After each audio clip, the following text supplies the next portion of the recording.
मैंने टीचमेंट पे online classes अभी अभी शुरू किया है। मेरा फेवरेट फीचर तो डिजिटल व्हाइट बोर्ड है। बस बोर्ड शेयर किया और लिखना शुरू। वही क्लासरूम वाली फील।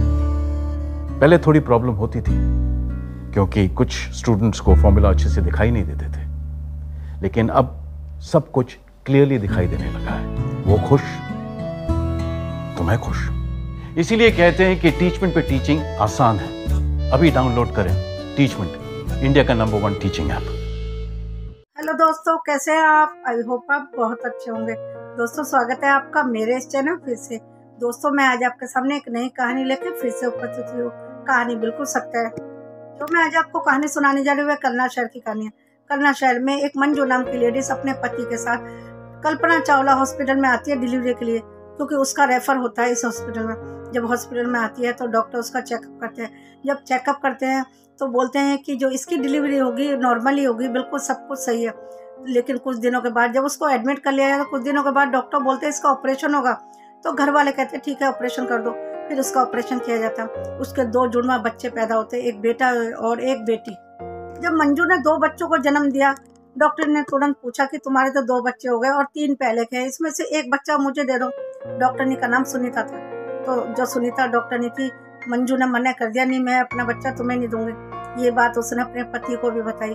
पति को बताई तो पति भी कहने लगा नहीं, हम अपना बच्चा नहीं देंगे, चाहे 3 हो, चाहे 4 हो, चाहे 5 हो, अपने बच्चे को हम ही पालेंगे। ये बात यहीं खत्म हो जाती है। फिर अगले दिन क्या होता है, पता चलता है कि मंजू की मौत हो जाती है। जब मंजू की मौत की खबर डॉक्टर लोग उसके घर वालों को देते कि मंजू की तो मौत हो गई, तो पूरा परिवार सदमे में आ जाता है और सोचने में पड़ जाता है कि मंजू तो एकदम ठीक थी बच्चे को जन्म देने के बाद भी, और हमसे बात भी कर रही थी, लेकिन ऐसा क्या हुआ कि मंजू की मौत हो गई। अब तो डॉक्टर के ऊपर घर वालों को शक होने लगा। उन्होंने मीडिया को बुला लिया, सब जगह पुलिस वालों को खबर कर दी कि हमारी जो मंजू थी इन्होंने ही अपने हाथ से मारा, क्योंकि वह उससे बच्चा मांग रहे थे, शायद इन्होंने कुछ किया। और कई बार तो ऐसा भी हुआ कि मंजू ने कई बार अपने पति से मिलने के लिए बुलाया, लेकिन जो गार्ड था उसने उसे अंदर नहीं जाने दिया। बोला कि तुम अंदर नहीं जा सकते क्योंकि यहाँ पे लेडीज की डिलीवरी हुई है। फिर लेकिन सोचने वाली ये बात है, जब एक पत्नी की डिलीवरी होती है क्या उससे पति मिल नहीं सकता? ये बात सोचने लगे पूरे घर वाले। मंजू बार बार कह रही थी मुझे अपने पति से कुछ कहना है, ना जाने कौन सी बात कहनी थी, लेकिन गार्ड और डॉक्टर ने उससे मिलने नहीं दिया और उसकी मौत हो गई। मंजू की मौत हो गई। डॉक्टर लोग कहने लगे तुम अब डेड बॉडी ले जाओ वरना हम पुलिस में कंप्लेन कर दें। घर वाले डेड बॉडी उठाने के लिए तैयार नहीं थे। उन्होंने कहा पुलिस में कंप्लेन करा दो, हम तो चाहते हैं पुलिस में कंप्लेन हो। ऐसे करते करते ये बात आग की तरह फैल गई। पूरा हॉस्पिटल के जो लोग थे उससे भी पुलिस पूछताछ करने लगे, लेकिन अभी बात पता नहीं चल पाई, क्योंकि पोस्टमार्टम के बाद ही पता चलेगा कि उसकी मौत कैसे हुई। लेकिन लोगों को शक है, घर वालों को भी शक है कि उन्होंने ही मारा होगा। उन्होंने ये सोचा होगा कि यदि हम इसकी माँ को मार देंगे शायद बच्चा हमें दे देंगे। डॉक्टर को किस बात का लालच था उसके बच्चे के ऊपर।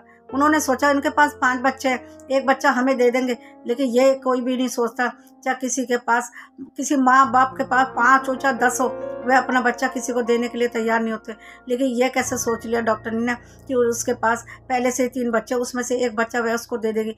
कोई भी माँ ऐसा नहीं करती, अपने बच्चे को अपने से अलग करने का कभी सोच भी नहीं सकती। दोस्तों, मेरा ये कहानी सुनाने का मकसद सिर्फ ये है, जब मंजू हॉस्पिटल में आई थी डॉक्टरों ने यही बोला था कि सब कुछ नॉर्मल है, डिलीवरी भी नॉर्मल होगी। फिर ऐसा क्या हुआ कि उसका ऑपरेशन करना पड़ा? शायद डॉक्टर को पता चल गया था कि इसके जुड़वा बच्चे होने वाले हैं, यदि ऑपरेशन से होगा तो शायद ये एक बच्चा हमें दे देगी। इसलिए उसने उनका ऑपरेशन किया उस मंजू का, क्योंकि आने के बाद तो उन्होंने यही बोला था सब कुछ नॉर्मल है, नॉर्मल डिलीवरी होगी। फिर ऑपरेशन क्यों करना पड़ा उनको? और बच्चा होने के बाद डॉक्टरनी ने उसका बच्चा क्यों मांगा? ऐसा क्या काम पड़ गया था डॉक्टरनी को उसके बच्चे से? और यदि वह सब कुछ स्वस्थ थी तो उसकी मौत कैसे हुई? ये सोचने वाली बात है। इन्होंने एक बार भी ये नहीं सोचा कि किसी के अपना बच्चा कैसे दे देगा। कितने कष्टों से एक औरत अपने बच्चे को जन्म देती है, क्या वह ऐसे ही दूसरों को सौंप देगी? ऐसा तो कभी भी नहीं कर सकती एक माँ। वह भी तो एक लेडीज थी जो उसका बच्चा मांग रही थी। उसने एक बार भी नहीं सोचा मैं एक औरत होते हुए कैसे दूसरे का बच्चा मांग रही हूँ। उसको क्या लालच था उसके बच्चे से?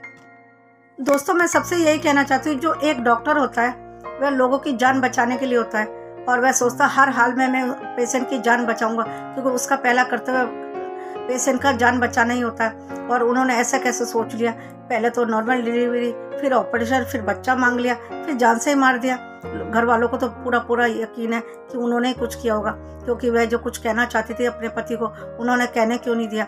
गार्ड ने उसके पति को अंदर क्यों नहीं आने दिया। जब बच्चा पैदा हुआ था उसके बाद तो उसका पति मिला था उससे, उस समय ये बात नहीं होती बच्चा देने की बात, लेकिन बाद में ना जाने ऐसी कोई धमकी दी होगी शायद उसको कि यदि तुम बच्चा नहीं दोगे हम तुम्हें मार देंगे। वह अपने पति को कुछ कहना चाहती थी, लेकिन बिना कुछ बताए वह दुनिया से चली गई। क्यों हुआ ऐसा, क्यों नहीं उससे मिलने दिया उसके पति को। जब एक बच्चे को जन्म देती है एक माँ, सबसे पहले वह अपने पति से ही मिलती है, लेकिन उन्होंने क्यों नहीं मिलने दिया अब उसकी पत्नी से उसके पति को। कितनी गलत बात है। ऐसे लोग यदि करते रहे, कोई हॉस्पिटल में जाना पसंद ही नहीं करेगा, लेकिन लोगों की मजबूरी होती है। हॉस्पिटल बिना गुजारा भी नहीं है किसी का, हॉस्पिटल में भी जाके डिलीवरी हो सकती है, लेकिन लोग मजबूर है, आखिर में लोगों को ही सहना पड़ता है। इसने भी, इसके परिवार में कितने दुख की बात है। 5 बच्चों को छोड़कर उसकी माँ चली गई। एक बार भी डॉक्टर ने नहीं सोचा कि 5 बच्चों को कौन पालेगा। उसका पति जो रो के उसका बुरा हाल हो गया, वह यही सोच रहा है मेरे 5 बच्चों को कौन पालेगा।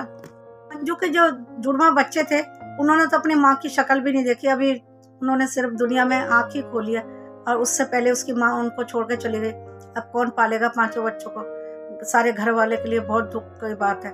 अब मैं आपको यही बताना चाहती हूँ, कभी भी किसी के संग ऐसा अन्याय हो तो आवाज़ जरूर उठाए।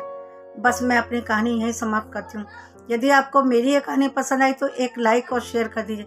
यदि आप मेरे चैनल पे नए हैं तो सब्सक्राइब भी कर दीजिए और बेल आइकन को भी प्रेस कर दीजिए, ताकि अगले आने वाली वीडियो सबसे पहले आप तक पहुंच सके।